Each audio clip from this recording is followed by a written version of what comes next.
Welcome to my YouTube channel wake classes. आप सभी लोगों का स्वागत है। आज हम लोग 2021 जनवरी का सीटेट का पेपर सॉल्व करने जा रहे हैं। तो आइए देखते हैं। पहला क्वेश्चन है, एक खेल क्रिया के दौरान, पहला क्वेश्चन है सीडीपी का।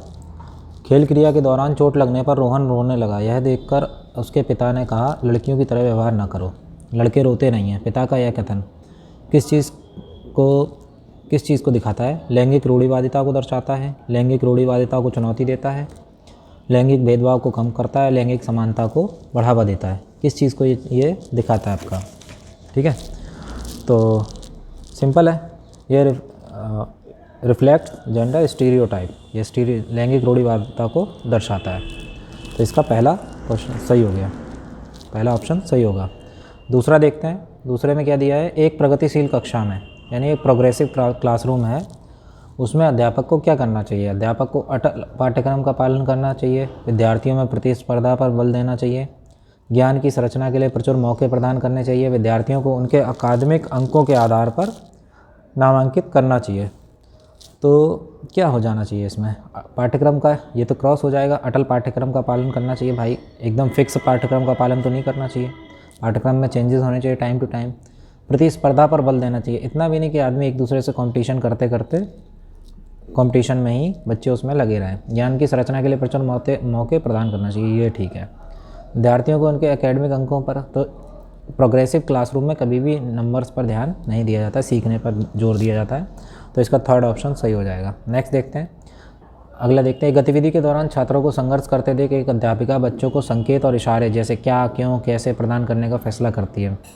लेव वाइगोस्की के सिद्धांत के अनुसार अध्यापिका की यह योजना किस चीज़ को दिखाती है? Demotivate the children to learn, बच्चों को डिमोटिवेट करती है लर्न करने के लिए। Act as a scaffold of learning, अधिगम के लिए पाठ या आधारभूत संरचना का काम करेगी। बच्चों में प्रत्याहार या निकास प्रवृत्तियाँ पैदा करेगी, यानी विड्रॉल टेंडेंसी को देगी।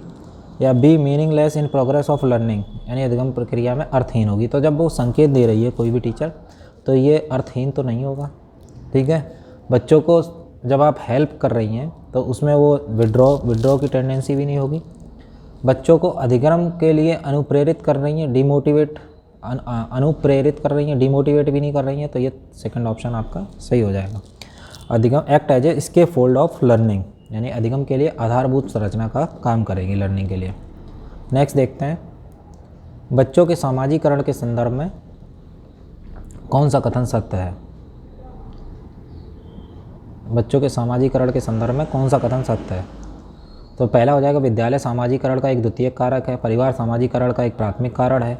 विद्यालय सामाजिकरण का एक प्राथमिक कारण है और समकक्षी सामाजिकरण का द्वितीय कारक है, और समकक्षी सामाजिकरण के लिए द्वितीय कारक है। समकक्षी सामाजिकरण के प्राथमिक कारक है और परिवार सामाजिकरण का द्वितीय कारक है। परिवार एवं जनसंचार दोनों सामाजिकरण के द्वितीय कारक है। तो इसमें ऑप्शन क्या होगा? विद्यालय हमेशा आपका सामाजिकरण का द्वितीय कारक है और परिवार आपका सामाजिकरण का प्राथमिक कारण है, ये आपको याद रखना होगा। Family is a primary socialisation agent. ठीक है, तो परिवार आपका प्राथमिक कारक है और विद्यालय आपका द्वितीय कारक है। दोनों चीज़ें दी गई हैं, तो यही ऑप्शन आपका सही हो जाएगा। नेक्स्ट देखते हैं 5, बहुबुद्धि का सिद्धांत किस पर जोर देता है? बहुबुद्धि का सिद्धांत किस पर जोर देता है? तो बहुबुद्धि लब्धि केवल वस्तुनिष्ठ परीक्षणों के द्वारा मापी जा सकती है? नहीं। एक आयाम में बुद्धिमत्ता अन्य सभी आयामों में बुद्धिमत्ता निर्धारित करती है? नहीं। इंटेलिजेंस इन वन एक डोमेन में अगर आप इंटेलिजेंस है तो अदर डोमेन में भी होंगे? नहीं। सेवरल फॉर्म्स ऑफ इंटेलिजेंस, ये बुद्धिमत्ता का सिद्धांत इस चीज़ पर जोर देता है। लॉरेंस कोलबर्ग के सिद्धांत के अनुसार किसी कार्य को इसलिए करना चाहिए क्योंकि दूसरे इसे स्वीकृति देते हैं, नैतिक विकास के किस चरण को दिखाता है? तो ये नैतिक विकास के कन्वेंशनल चरण को दिखाता है। लॉरेंस कोलबर्ग के सिद्धांत के अनुसार आप कोई काम इसलिए करते हैं क्योंकि दूसरे उसे मानते हैं। मान लीजिए आप चोरी नहीं करते हैं क्योंकि दूसरे कहते हैं चोरी करना गलत है, तो ये नैतिक विकास के प्रथागत कन्वेंशनल फॉर्मेट को दिखाता है। नेक्स्ट देखते हैं, लेव वाइगोस्की का सामाजिक सांस्कृतिक परिप्रेक्ष्य अधिगम प्रक्रिया में 7 नंबर है। लेव वाइगोस्की का सामाजिक सांस्कृतिक परिप्रेक्ष्य अधिगम प्रक्रिया में किसके महत्व पर जोर देता है? Social cultural prospective of learning, किस चीज़ के इम्पोर्टेंस पर जोर देता है? ठीक है, तो देखते हैं 7 नंबर। 7 नंबर है आपका सांस्कृतिक उपकरण पर गुणारोपण अभिप्रेरणा पर संतुलीकरण पर। तो लेवाइस्की का सामाजिक सांस्कृतिक परिप्रेक्ष्य अधिगम प्रक्रिया में सांस्कृतिक उपकरणों के प्रयोग पर के महत्व पर जोर देता है। ठीक है, कल्चरल टूल्स। जीन पियाजे अपने संज्ञानात्मक विकास के सिद्धांत में संज्ञानात्मक संरचनाओं को किसके रूप में वर्णित करते हैं? तो जीन पियाजे अपने संज्ञानात्मक विकास के सिद्धांत में संज्ञानात्मक संरचनाओं को स्कीमा या मनोबंध के रूप में प्रस्तुत करते हैं। 9th हो जाएगा, जीन पियाजे के संज्ञानात्मक विकास के सिद्धांत में पूर्व संक्रियात्मक अवस्था में विकास का मुख्य गुण क्या होता है? पूर्व संक्रियात्मक अवस्था में होता है आपका विचार या सोच में केंद्रीकरण। ठीक है, सेंट्रलाइजेशन इन थॉट, ये होता है जीन पियाजे के पूर्व संक्रियात्मक अवस्था में विकास के मुख्य गुण। विकास के संदर्भ में कौन सा कथन सत्य है? विकास की दर सभी संस्कृतियों में सभी के लिए समान होती है। केवल विद्यालय में होने वाले अधिगम से विकास होता है। विकास केवल बाल्यावस्था के दौरान होता है। विकास बहुआयामी होता है। तो विकास हमेशा बताया गया मल्टी डायमेंशनल होता है। कैसा होता है विकास? मल्टी डायमेंशनल होता है विकास। देखते 11 नंबर, जन्म से किशोरावस्था तक बच्चों में विकास किस क्रम में होता है? क्रम पूछा गया है। तो जन्म से किशोरावस्था के बच्चों में विकास किस क्रम में होता है? तो ये होता है सबसे पहले सांवेदिक यानी सेंसरी, उसके बाद कॉन्क्रीट एंड एब्स्ट्रैक्ट, उसके बाद कॉन्क्रीट एंड एब्स्ट्रैक्ट। ठीक है, नेक्स्ट है 12 नंबर, एक प्रगतिशील कक्षा में व्यक्तिगत भिन्नताओं को किस प्रकार देखा जाना चाहिए?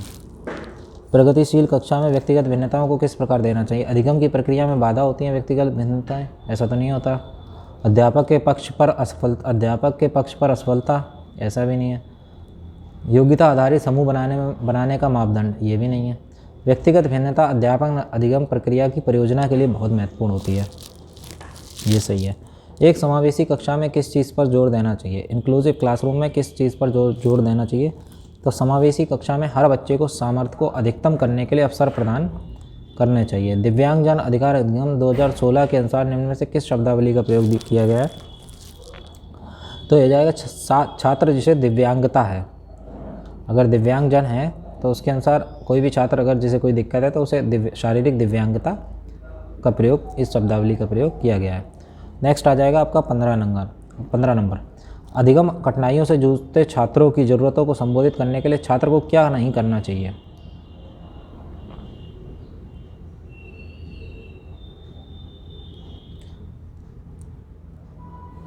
दृश्य श्रव्य सामग्रियों का इस्तेमाल, संरचनात्मक शिक्षा शास्त्रीय उपागमों का इस्तेमाल, व्यक्तिगत शैक्षिक योजना बनाना, या फिर शिक्षा शास्त्र और आकलन की जटिल संरचनाओं का प्रयोग। क्या नहीं करना चाहिए? क्या करना चाहिए? क्या नहीं करना चाहिए? तो दृश्य श्रव्य सामग्रियों का प्रयोग तो करना चाहिए। अगर अधिगम छात्र जो है अधिगम में उसे दिक्कत हो रही है तो दृश्य और श्रव्य सामग्रियों का प्रयोग तो करना चाहिए, हो जाएगा सही। संरचनात्मक और शिक्षा शास्त्रीय उपागमों का यूज़ कंस्ट्रक्टिव पैडागोजिकल अप्रोचेस, ये भी हो जाएगा। डू इंडिविजुअलाइज्ड एजुकेशनल प्लानिंग, ये भी हो जाएगा। लेकिन शिक्षा शास्त्र और आकलन की जटिल संरचनाओं को, वो तो पहले ही से पढ़ने में दिक्कत हो रही है उसे, ये नहीं करना चाहिए। ठीक है, और आप उसे जटिल संरचनाओं में उलझा रहे हैं तो ये नहीं होना चाहिए। सृजनात्मकता की पहचान का प्रमुख लक्षण क्या है?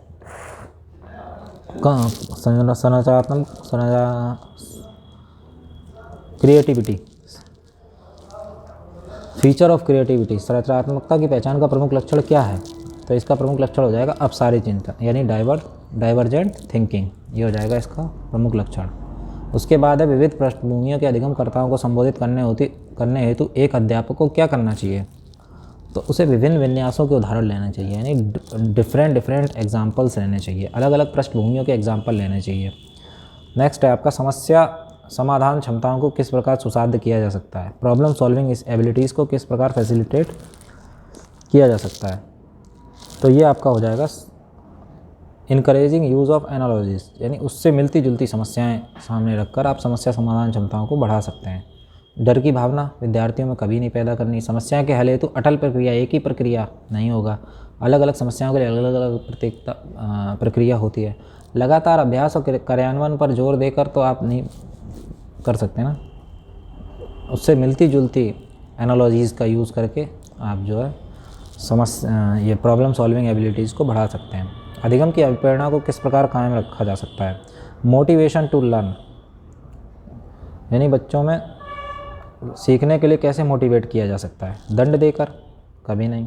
ये तो हमेशा दंड का तो आपको हर जगह पर गलत करना है। फोकसिंग ऑन मास्टरी ओरिएंटेड गोल, ये भी नहीं होगा। बच्चों को बहुत आसान क्रियाकलाप देकर आप लर्निंग के प्रति उसको मोटिवेट कर सकते हैं। यंत्रवत याद करने पर तो जोर देना ही नहीं है, ठीक है। शर्मिंदगी यानी शेम, इसका किससे संज्ञान से कोई संबंध नहीं है। संबंध का संज्ञान पर नकारात्मक प्रभाव पड़ता है, ये ठीक है। आप अगर शेम आपके अंदर है तो आपको निगेटिव इम्पैक्ट पड़ेगा कॉग्निशन पर, यानी संज्ञान पर आपका निगेटिव। बच्चों का अधिगम, नेक्स्ट देखते हैं, बच्चों को अधिगम हेतु अभिप्रेरित करने के लिए बहुत प्रभावशाली है, नहीं है। शर्मिंदगी के भाव को अध्यापन अधिगम प्रक्रिया में बारंबार पैदा करना चाहिए, ये भी गलत है। तो आपका सेकंड ऑप्शन सही हो जाएगा। शर्मिंदगी का संज्ञान पर नकारात्मक प्रभाव पड़ सकता है। 21 देखते हैं, निम्न में से अध्यापन अधिगम का सबसे प्रभावशाली माध्यम कौन सा है? तो संकल्पनाओं के बीच संबंध को खोजना, यानी exploration of relationship between concept के बीच में रिलेशन ढूंढना ही आपका अध्यापन अधिगम टीचिंग लर्निंग का सबसे प्रभावशाली माध्यम है। एक अध्यापिका को दिए गए किसी कार्यकलाप में छात्रों की विभिन्न त्रुटियों का विश्लेषण करना चाहिए, क्यों? इसके आधार पर वह दंड की मात्रा निर्धारित कर सकते। दंड तो देना ही नहीं है कहीं पर। त्रुटियों की समझ अध्यापक अधिगम प्रक्रिया के लिए अर्थपूर्ण है, ये सही है। इसके आधार पर वह ज़्यादा त्रुटियां करने वाले छात्रों को दूसरे अलग भी नहीं करना है, इससे बच्चे डिमोटिवेट होंगे। अधिगम केवल त्रुटियों के शोधन पर, लर्निंग केवल त्रुटियों का शोधन है, ऐसा तो नहीं है। तो सेकंड ऑप्शन आपका सही हो जाएगा। उसके बाद आता है 23 नंबर, बच्चों को सीखने में कठिनाई होती है जब सूचना अलग अलग टुकड़ों के रूप में प्रस्तुत की जाए। 23, बच्चों को सीखने में कठिनाई होती है जब सूचना अलग अलग टुकड़ों के रूप में प्रस्तुत की जाए। वो आंतरिक रूप से प्रेरित हो, अधिगम सामाजिक संदर्भ में हो। जब वो इंट्रिंसिकली मोटिवेटेड होते हैं तब तो बच्चों को सीखने में कोई प्रेरणा नहीं होती। जब वो अंदर से मोटिवेट है, अधिगम सामाजिक संदर्भ में है, तो भी बच्चों को सीखने में कठिनाई नहीं होगी, तो ये भी नहीं होगा। विषय वस्तु को बहुरूपों में प्रस्तुत किया गया है तो और आसानी से सीखेंगे, यानी कि ये आपका सही हो जाएगा। सूचना जब अलग अलग टुकड़ों में प्रस्तुत की जाती है तो बच्चों को सीखने में कठिनाई होती है। अधिगम की सर्वोच्च अवस्था कौन सी है? अधिगम की सर्वोच्च अवस्था कौन सी है? तो आपको ये देखना पड़ेगा, अधिगम की सर्वोच्च अवस्था कौन सी है। बेस्ट स्टेट ऑफ लर्निंग, तो ये हो जाएगा आपकी संतुलित उत्तेजना और कोई भय नहीं, ऐसा माहौल होना चाहिए। तो आपका बेस्ट लर्निंग की स्टेट हो जाएगी। अधिगम का संचारात्मक विचार यह सुझाव देता है कि ज्ञान की संरचना में बच्चों को कोई भूमिका नहीं है, ऐसा तो नहीं होगा, ठीक है। बच्चे सक्रिय भूमिका निभाते हैं। अधिगम के लिए निम्न में से कौन सी धारणा उपयुक्त है? तो अधिगम के लिए आपकी योग्यता जो है इम्प्रूवेबल है, आप कितने भी योग हो जाएं उसमें सुधार किया जा सकता है, फिक्स नहीं है। प्रयासों से कोई फ़र्क नहीं पड़ता है भाई। असफलता अनियंत्रित है, नियंत्रित है, कंट्रोल किया जा सकता है। आप प्रयास करें, सफलता को कंट्रोल किया जा सकता है। इनमें से कौन सी परिपाटी विद्यार्थियों में संकल्पनात्मक समझ में बढ़ोतरी करने में सहायक है? कंसेप्चुअल अंडरस्टैंडिंग कौन सी परिपाटी में बढ़ती है? प्रतिस्पर्धा आधारित प्रतिस्पर्धाएं, ये तो नहीं होगा। पाठ्य पुस्तक केंद्रित शिक्षा शास्त्र नहीं, बराबर परीक्षाएं नहीं, अन्वेषण और संवाद से आपकी जो है कॉन्सेप्चुअल लर्निंग आपकी बढ़ती है, अंडरस्टैंडिंग। 28, एक कार्य के दौरान साइना स्वयं से बात कर रही है। एक कार्य के दौरान साइना स्वयं से बात कर रही है कि वह कार्य पर किस प्रकार प्रगति कर सकती है। लेव वाइगोस्की भाषा और चिंतन सोच के बारे में दिए गए विचारों के अनुसार इस तरह का व्यक्ति वाक्य क्या दर्शाता है?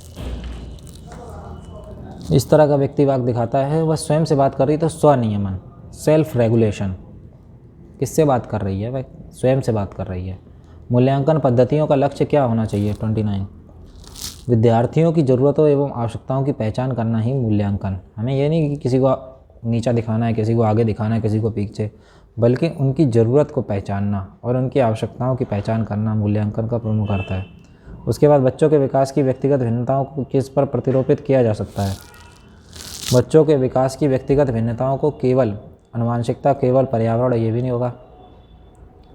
केवल पर्यावरण भी नहीं, ना आनुवंशिकता ना पर्यावरण, ये भी नहीं होगा। आनुवंशिकता एवं पर्यावरण की पारस्परिकता पर, ये सही है। उसके बाद आपका गणित का है।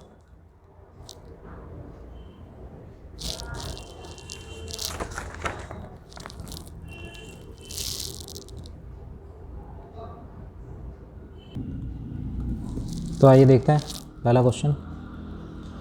तो इसकी कितनी पॉसिबिलिटीज़ होंगी देखते हैं। 1 सेंटीमीटर वाले 48 छोटे वर्गों को कितने प्रकार व्यवस्थित किया जाता है। तो पहली पॉसिबिलिटी आपकी हो जाएगी 1 × 48, ठीक है। दूसरी हो जाएगी 2 × 24, 2 × 24। तीसरी हो जाएगी आपकी 3 ×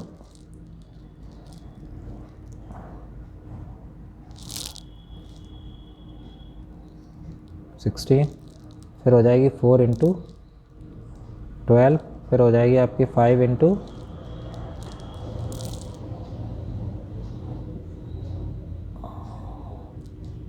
6 × 7। बस यही आपकी 5 पॉसिबिलिटीज़ होंगी, ठीक है। तो इस प्रकार आपका ऑप्शन नंबर 3 सही हो जाएगा। नेक्स्ट देखते हैं, विद्यालय की सभा में एक कक्षा में विद्यार्थी के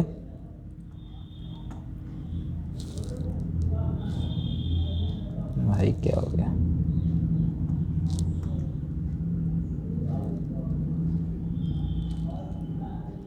अच्छा। विद्यालय की सभा में एक कक्षा के विद्यार्थी एक पंक्ति में खड़े हैं। दोनों सिरों से रोही का 19वां स्थान है। उस कक्षा में कुल कितने छात्र उपस्थित हैं। तो मान लीजिए इधर से अगर देखा जाए तो रोही का 19 स्थान है और इधर से भी रोही का 19वां स्थान है। तो रोही के दोनों तरफ जो है कितने, यहाँ पे 18 लोग होंगे और यहाँ पे भी 18 लोग होंगे, ठीक है। तो टोटल कितने हो जाएंगे, 36 और 1 37। नेक्स्ट ऑप्शन देखते हैं, अस्मिता की गोष्ठी में 8.30 AM से 15 मिनट पहले पहुंची वह। विद्यालय की गोष्ठी में 8.30 से 15 मिनट पहले, यानी कितने पे पहुंच गई, 8:15 पे। उसके बाद क्या है, वह अपने सहकर्मी से आधा घंटा पहले पहुंची। तो सहकर्मी आधा घंटा बाद कितने पे, 8:45 पे पहुंचा होगा, ठीक है। अब गोष्ठी के लिए 40 मिनट देरी से सहपाठी पहुंचा है। तो गोष्ठी कितने बजे शुरू हुई होगी, 8:05 पे, ठीक है। तो गोष्ठी का समय कितना था, 8:05। अगला देखते हैं, एक संख्या 100 के आधे से अधिक है, यानी 100 के आधे कितना हो गया, 50 से अधिक है। यह संख्या 6/2 से अधिक है, यानी 60 से भी अधिक है, और 80 से कम है, 60 और 80 के बीच में है, ठीक है संख्या। अब इसके अंकों का योग 9 है। तो ऐसी संख्या कौन सी होगी, जिसका योग 63 होगा। 36 तो हो नहीं सकता, 63 होगा या फिर 72 होगा, ठीक है। अब इसका आगे दिया है दहाई का अंक इकाई के अंक का दुगुना है, यानी ये संख्या क्या होगी आपकी, 63 होगी, 72 हो नहीं सकती। नीचे अलग अलग स्टेशनरी का सामान दिया गया है। सोहल ने 1 पैकेट क्रेयॉन ख़रीदा है। 1 पैकेट क्रेयॉन कितने का हो गया, 15.50। 2 पैकेट पेंसिल, 2 पैकेट पेंसिल कितने की होगी, 28 की। उसके बाद 1 पैकेट क्रेयॉन, 2 पैकेट पेंसिल, उसके बाद 1 पैकेट स्केच पेन ख़रीदा, यानी 22.50 स्केच पेन। 1 कैंची खरीदी है 17 रुपये की। उसके बाद क्या ख़रीदा है, 1 चमकीले कागज़ की 5 शीटें खरीदी हैं। तो 5 शीटें 12.5 रुपये की होगी। उसके बाद जो है क्या ख़रीदा है, 1 पैकेट सजावटी स्टिकर ख़रीदे हैं। तो 5 रुपये के ये ख़रीदे। कितना भुगतान करना होगा, जोड़ देते हैं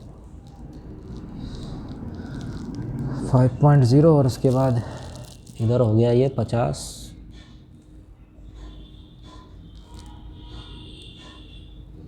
17 दूनी 34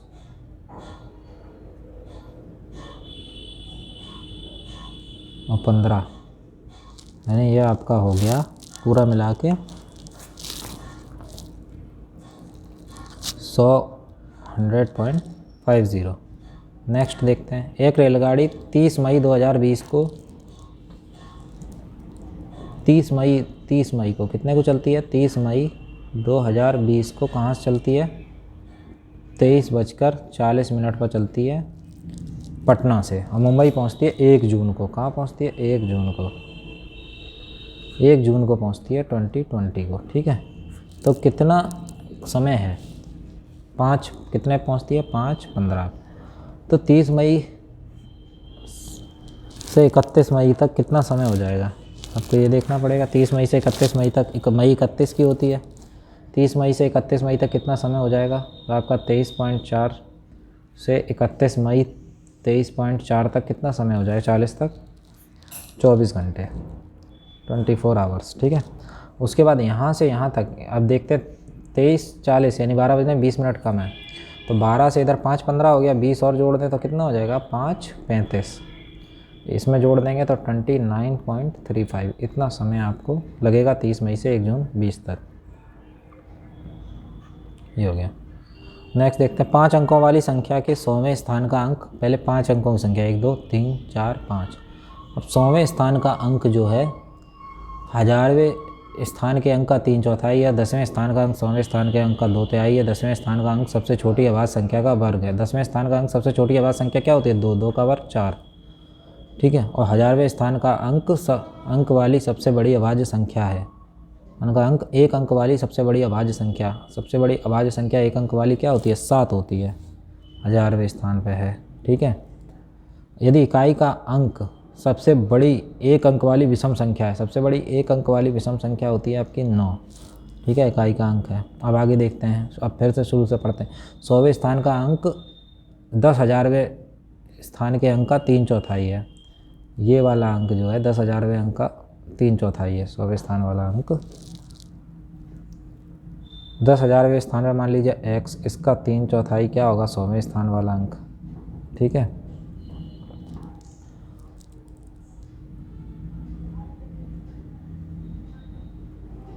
और 10वें स्थान का अंक 100वें स्थान का अंक का 2/3 है, 10वें स्थान का अंक जो 4 है वो 100वें स्थान वाले अंक का यानी इस अंक का x का कितना है 2/3 है, ठीक है। 10वें स्थान का अंक 100वें स्थान के अंक का 2/3 है। तो अब चलिए देखते हैं यहाँ से, तो x की वैल्यू क्या हो जाएगी, 4×12 × 12/2 यानी कि 6, तो यहाँ पे आपका 6 आ गया, ठीक। अब यहाँ पे इस 6 की वैल्यू ये हो जाएगा, यहाँ पे 6 की वैल्यू रख देंगे तो यहाँ से क्या निकलेगा, x बराबर 6 × 4/3, 8, तो 8 आपका यहाँ रख दिया जाएगा, ठीक है। ऑप्शन नंबर आपका 1 सही हो जाएगा। फिर से एक बार समझ लेते हैं। इकाई के स्थान का अंक सबसे बड़ी 1 अंक वाली विषम संख्या है, 9 हो गया, ठीक है। तो 9 से हम पहले ही ऑप्शन एलिमिनेट कर लेंगे, कौन सा ऑप्शन, ये हो सकता है, तीसरा होगा या पहला होगा। उसके बाद दिया है 1000वें स्थान का अंक 1 अंक वाली सबसे बड़ी अभाज्य संख्या है, यानी 1000वें स्थान का अंक आपका क्या हो गया 7, ठीक है। तो आपका 7 किस में है, पहले ऑप्शन में, तो पहला आपका सही हो गया। नीचे दी गई 2 ही बातों से आपका आंसर निकल आएगा। 17863 पाने के लिए इसके योग में से क्या घटाना पड़ेगा, तो सबसे पहले इसको जोड़ देंगे, इसका योग क्या आ जाएगा आपका, आ जाएगा 24904 ये आ जाएगा, ठीक है। इसमें से 17,863 घटा देंगे तो बचेगा क्या आपका 7041, तो ये आपका ऑप्शन ये हो जाएगा, ठीक है। 16 लीटर धारता वाली एक बाल्टी पूर्ण रूप से 16 लीटर धारता वाली एक बाल्टी पूर्ण रूप से पानी से भरी हुई, बाल्टी के इस पानी को छोटे छोटे बर्तनों में भरा जाता है। बाल्टी से भरे हुए समस्त पानी को एक मग द्वारा 50 बार पूर्णतः भरकर तो 50 बार में भरा जाता है। तो 16 लीटर को आप भाग दे दीजिए, पहले ml में बदल दीजिए और 50 से भाग दे दीजिए तो आपका आंसर निकल आएगा। तो यह कितना हो जाएगा 150, तो ये 10 बच गया 2 बार, तो आपका 320 ml आ जाएगा।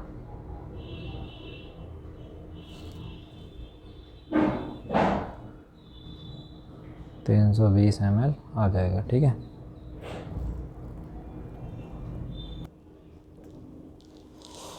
चलिए देखते हैं।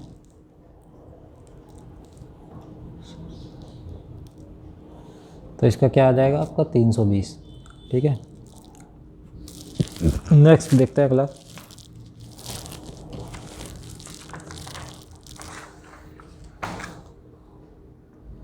एक टैक्सी का मीटर पहले 2 किलोमीटर की यात्रा के लिए 50 रुपये का भाड़ा दिखाता है। तो पहले 2 किलोमीटर का आपका क्या हो गया, पहले 2 किलोमीटर का आपका 50 रुपये हो गया। उसके बाद प्रति किलोमीटर यात्रा के लिए 16 रुपये, पर केजी 16 रुपये, पर केजी कितना लेगा 16, ठीक है।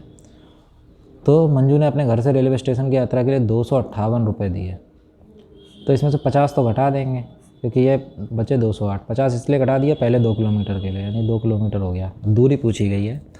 अब 208 जो है इसमें 16 का भाग दे देंगे तो किलोमीटर निकल आएंगे। 16 एकम 16 4 16 चक्को और तो 16 3 48 48, ठीक है। तो 13 किलोमीटर ये 2 ये टोटल हो गया 15 किलोमीटर। ऑप्शन नंबर 3 आपका सही है, 3, ठीक है। 15 किलोमीटर की उसने टोटल यात्रा करी। नेक्स्ट देखते हैं, तालिका दी गई है, गणित अंग्रेजी के नंबर दिए गए हैं। तो इसमें पूछा गया है भाषा को छोड़कर मारिया सेना ने प्रत्येक विषय में अधिक अंक प्राप्त किया, ऐसा तो नहीं है। मारिया ने सेना से केवल 2 विषय में अधिक अंक प्राप्त किया, ऐसा भी नहीं है। गणित और विज्ञान में सेनाज के प्राप्तांक इन विषयों में मारिया के कुल प्राप्तांक से अधिक हैं, ऐसा भी नहीं है। मारिया और सेनाज के कुल प्राप्तांक समान हैं, ये सही है, ठीक है। सारे नंबर जोड़ेंगे तो ये आपके 370 आएंगे, इन्हें आप जोड़ लेंगे तो 370 हो जाएंगे। ऑप्शन नंबर डी आपका सही है। नेक्स्ट देखते हैं, गणित के शिक्षण अधिगम संदर्भ में कौन सी प्रक्रिया वांछनीय है। तो इसमें आपका हो जाएगा सेकंड नंबर, संकल्पनाओं की अंतर्दृष्टि समझ को प्रोत्साहित करना चाहिए।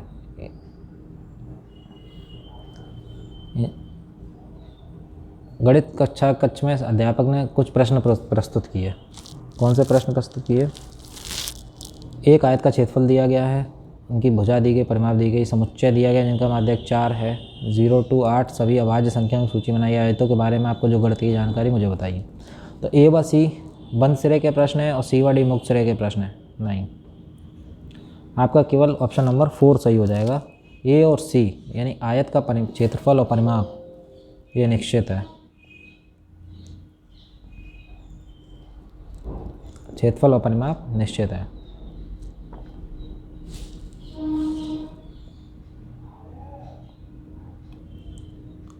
तो आपका ए व सी बंद सिरे वाले प्रश्न और बी और डी मुक्त सिरे वाले प्रश्न हो जाएंगे। अगला देखते हैं, गणित के शिक्षण अधिगम पर किसका प्रभाव होने की न्यूनतम संभावना न्यूनतम है।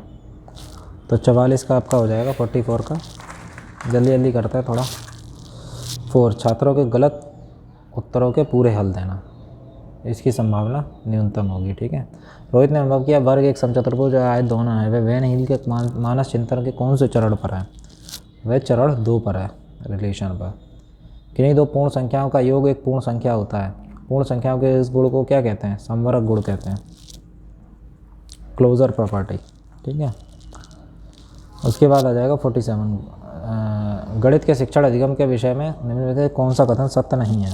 तो आपका हो जाएगा 2, गणितीय ज्ञान की संरचना में संस्कृति और संदर्भों की कोई भूमिका नहीं होती। तो ये कथन सत्य नहीं है, बल्कि भूमिका होती है संस्कृति और संदर्भों की। उसके बाद आया 40, प्राथमिक स्तर पर संख्याओं को पढ़ाने के लिए कौन सा कथन सत्य है। तो प्राथमिक स्तर पर संख्याओं को पढ़ाने के लिए आपको संख्याओं की अनुक्रम में लिखना चाहिए, नहीं। का हो जाएगा ऑप्शन नंबर 3, ए और डी, यानी अंतर्दृष्टि समझ को प्रोत्साहित करना चाहिए और संख्याओं के अनुक्रम असंगति को प्रोत्साहित करना चाहिए, यानी बीच बीच में से संख्या को पढ़ाना चाहिए। प्राथमिक स्तर पर गणित पढ़ाने के लिए कौन सा पहलू अत्यंत महत्वपूर्ण है। तो इसका आपका हो जाएगा ऑप्शन नंबर 1, गणित को बच्चों को जीवन के अनुभवों का भाग, गणित बच्चों के जीवन के अनुभवों का भाग बनाना चाहिए। उसके बाद आ जाएगा आपका 50 नंबर, निम्नलिखित क्रियाकलापों में से किससे विद्यार्थियों में 3D की समझ विकसित होने की संभावना रहती है। तो ये हो जाएगा आपका चौपड़ आकृतियों की पहचान से। बच्चों को भिन्न की संकल्पना पढ़ाने के लिए क्या अत्यंत उपयुक्त है। तो इसमें हो जाएगा आपका 51 का क्रिजिनियर छड़ है। उसके बाद 52 देखिए आप, गणित की प्रकृति के विषय में कौन सा कथन सत्य नहीं है। तो 52 का हो जाएगा आपका 3, प्राथमिक स्तर पर गणित प्रत्यक्ष है और कल्पना की कोई आवश्यकता नहीं है। निम्नलिखित कथनों में से किसमें संख्या 3 का प्रयोग क्रम सूचक भाव में हो गया। मैं इस इमारत की 3री मंजिल पर रहता हूँ। तो इसमें क्या है, क्रम सूचक इसी में आ गया, पहले ही क्रम दिया गया है। उसके बाद आ जाएगा शुद्ध कथन को पहचानिए। यदि 2 आकृतियों का क्षेत्रफल समान है तो परिमाप समान होगा, परिमाप समान है तो क्षेत्रफल समान होगा, क्षेत्रफल और परिमाप का मात्रक समान होता है। किस आकृति का परिमाप आकार उसके परिमाप का निर्धारण करता है। तो 54 में आपका किसी आकृति का आकार ही उसके परिमाप का निर्धारण करता है, ये आपका सही ऑप्शन हो जाएगा। उसके बाद आएगा 55, गणितीय पाठ्यक्रम के संबंध में शुद्ध कथन को पहचानिए। तो 55 का हो जाएगा आपका पहला, बीजगणित विचारों की नींव प्राथमिक स्तर पर डाली जा सकती है। प्राथमिक स्तर पर त्रिभुजों की अवधारणा का परिचय देने के संबंध में शुद्ध कथन को पहचानिए। तो आपका हो जाएगा क्वेश्चन नंबर 4, बच्चों की समझ सभी प्रकार के त्रिभुज और आकृतियाँ प्रस्तुत करनी चाहिए। ठीक है, नेक्स्ट देखते हैं। एक विभाजन के प्रश्न में भाजक भागफल का 5 गुना है और शेषफल का दुगुना है। यदि शेषफल 5 है तो संख्या क्या है?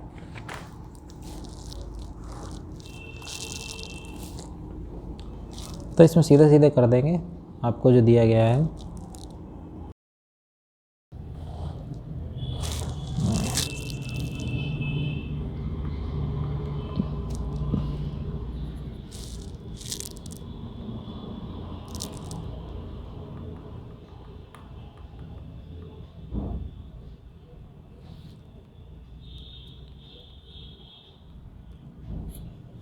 तो ये है भाजक गुणे भागफल प्लस शेषफल, कुछ ज़्यादा ही मोटा हो गया,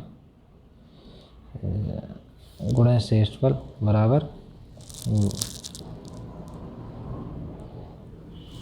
बराबर आपका हो जाएगा भाज्य।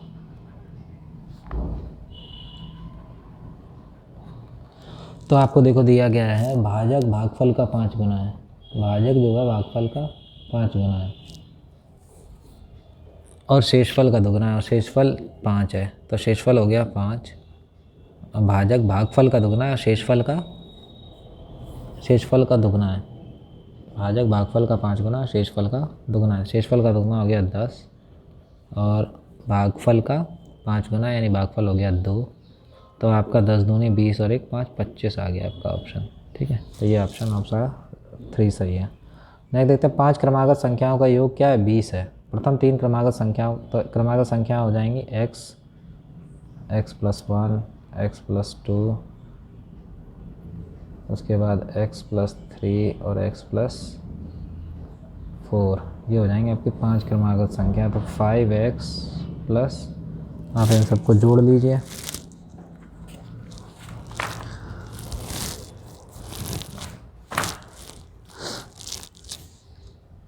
1 और 2 3, 3 और 3 6 और 4 10 बराबर कितना है? 20। तो 5x बराबर आपका 10, तो x बराबर 2। तो पहली 3 क्रमांक संख्या हो जाएंगी 2 3 4, तो इनका योग क्या हो जाएगा? 9। ठीक है, ऑप्शन नंबर 2।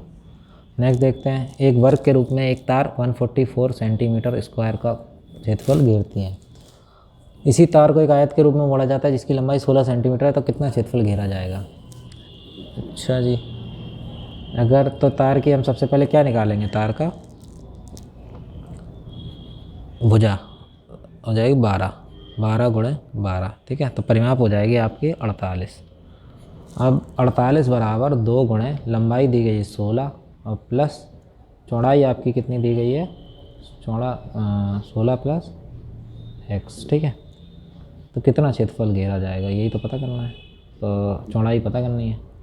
तो ये 24 बराबर 16 प्लस x, तो x बराबर आपका कितना हो जाएगा? x बराबर 16, 24 में से 16 गए, कितने बचे? 8। तो लंबाई आपकी 8 हो गई। तो 8 गुणे 16 गुणे 8 आपका क्षेत्रफल हो जाएगा 96 सेंटीमीटर स्क्वायर।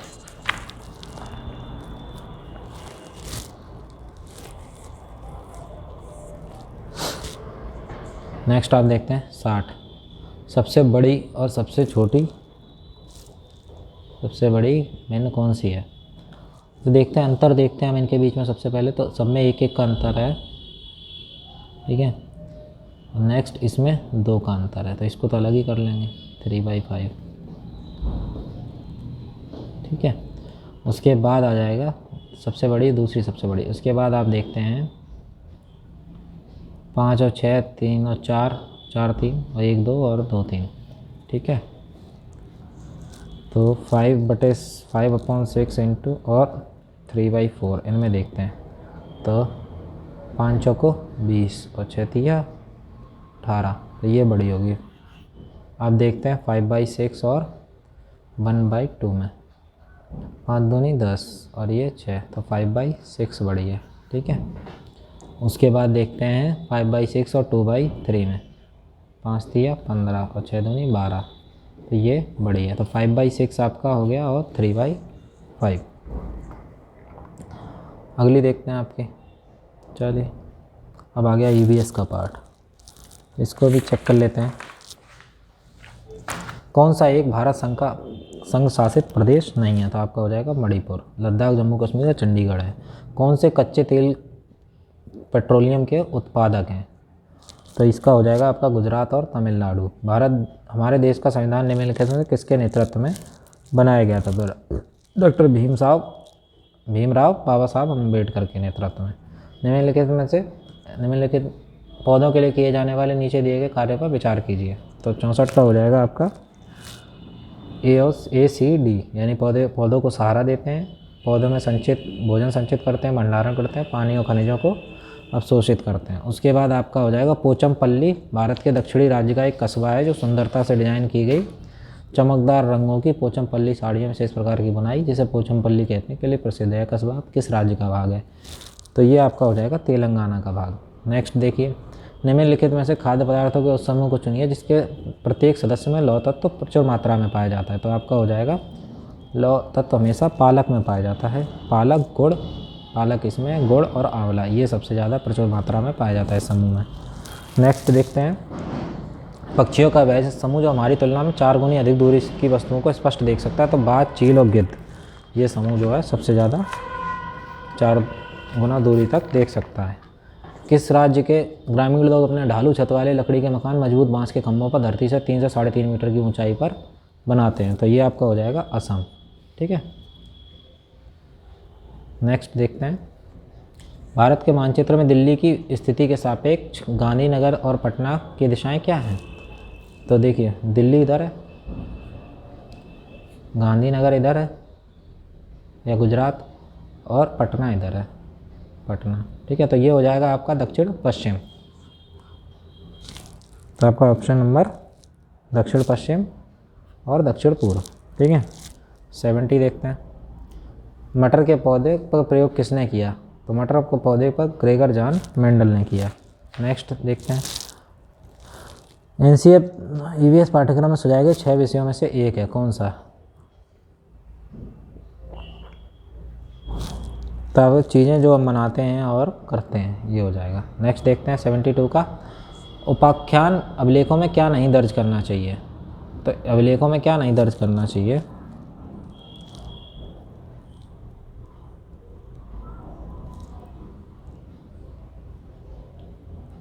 तो 72 का आपका हो जाएगा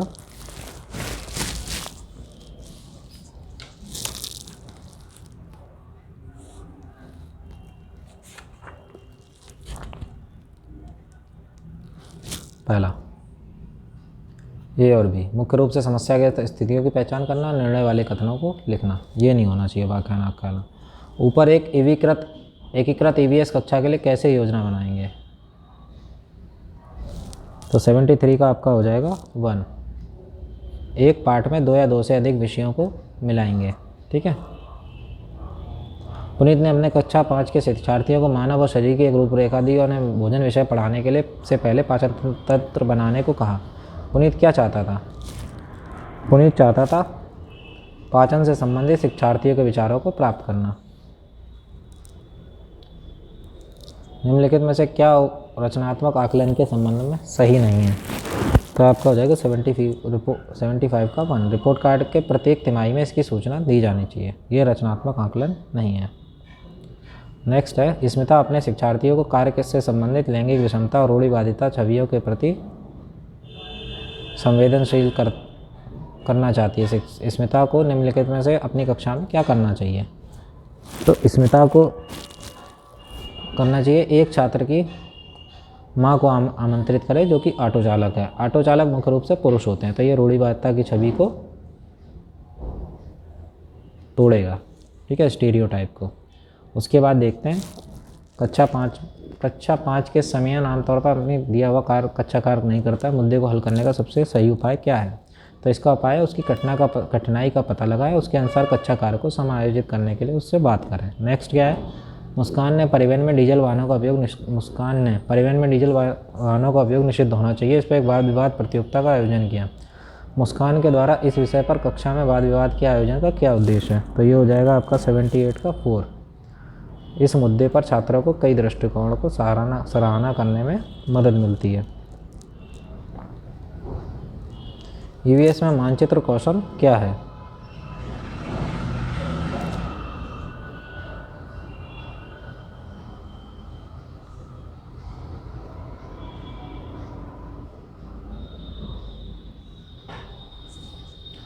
तो ईवीएस में मानचित्र कौशल क्या है?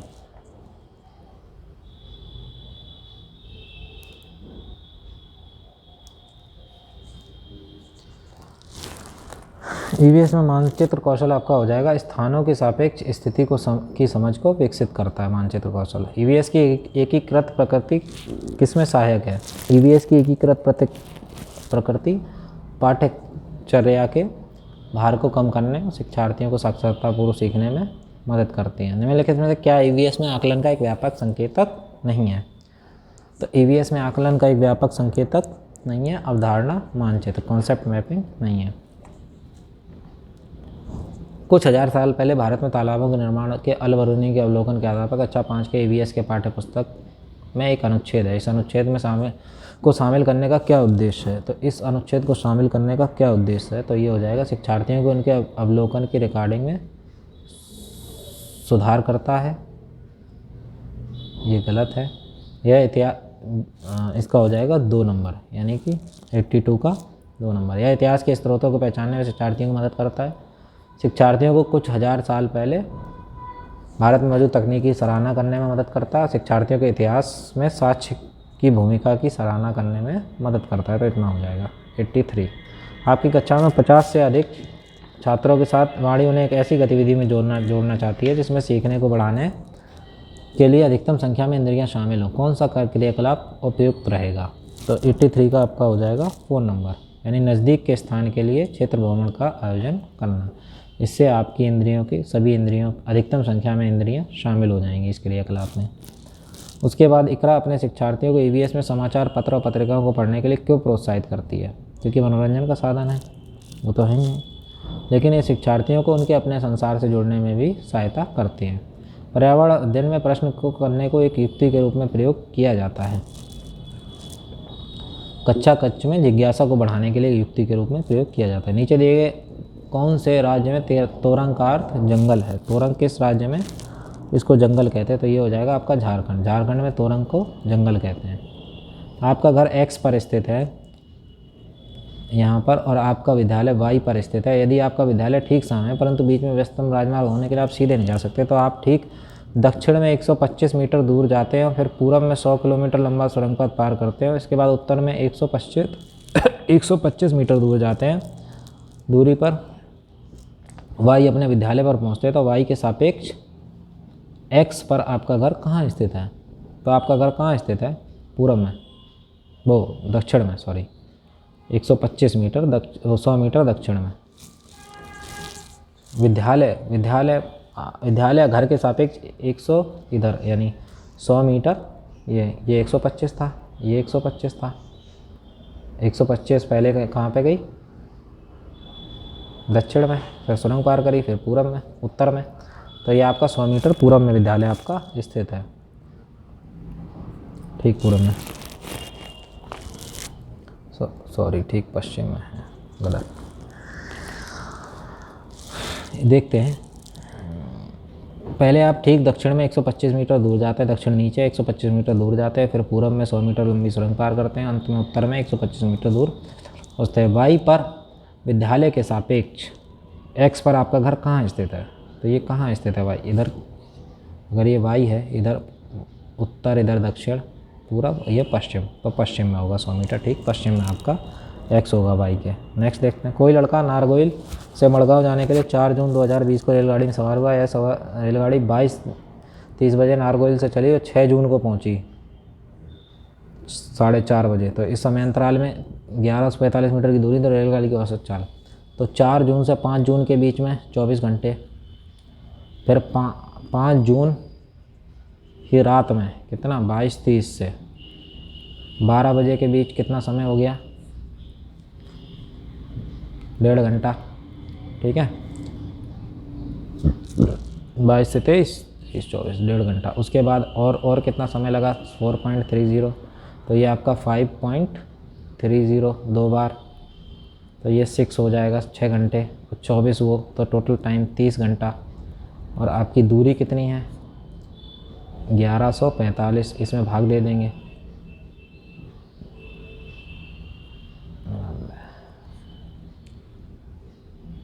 चौबीस,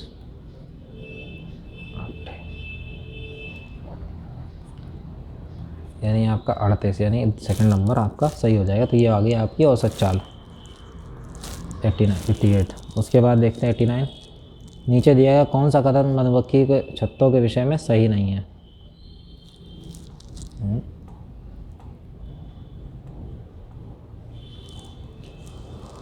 तो कौन सा कथन सही नहीं है, तो आपका 2, नर मक्खियाँ महत्वपूर्ण नहीं होती, क्योंकि ना तो ये काम करती हैं ना ही कुछ और करती है। तो नर मक्खियाँ महत्वपूर्ण नहीं होती, मादा मक्खियाँ काम करती हैं। 90।